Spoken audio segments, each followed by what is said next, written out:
for, right? Because Gregg Popovich is just one win away from tying Don Nelson for the most wins by a head coach in NBA history. So, Richard, you've played for Coach Pop. What would this accomplishment mean for Pop's legacy? Well, I think it's beautiful that he is the winningest coach ever with one singular franchise. So he would draft players and he would develop them. You know about their 5 championships. Did they have a couple #1 picks that had David Robinson and Tim Duncan? Yes, that will make your job easier. But I think the thing to be most proud of is when you look at guys like drafting Kawhi at 13, drafting Manu Ginobili in the 2nd round, drafting Tony Parker late in the 1st round, that we were all in the same draft. So, like, that is what's great about him. He has always nurtured an entire group and in a franchise. And what's even more beautiful is he's a military guy. He's in San Antonio, so his connection to the community is beautiful. And I don't think that there's a better representative of a person that should be the greatest coach and win-wise in NBA history.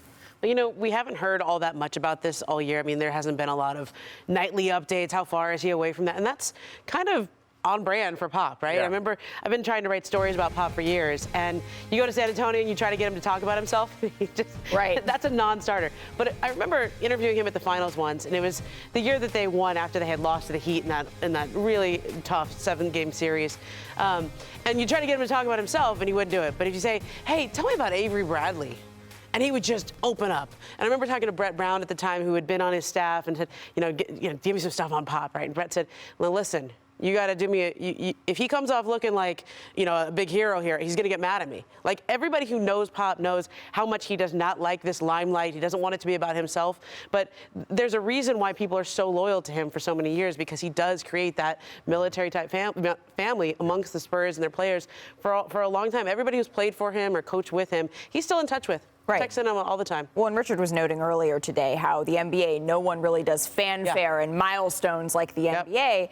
And yet, with Pop, it's been a little bit understated. But to you, what does he mean to you and to players and his legacy there? You know what? He is the ultimate perspective guy. And you look at, some of his disciples, Monty Williams, Steve Kerr, like, even his coaching tree is continuing to grow. And even he was on Don Nelson's staff. So he's got such a great relationship. And Mike Budenholzer. So when you look at his impact on the game of basketball, it's next level. But the thing most important to me is that he is such a thinking man past the game of basketball. We would come into practice and he'd be like, hey, you think we have a problem? Look at what's going on in this country. Look at what these people have to deal with. He is teaching young men. Even though some of them are 30s in this, he will always keep things in perspective and give you a world view while you're also trying to play basketball. It's special. Not to mention that his disciples, his coaching tree is now starting to have coaching trees. And to watch that play out also, that is also special. So here are the Spurs' next 5 games. They're against the Grizzlies, the Kings, the Hornets, the Lakers, the Raptors. Again,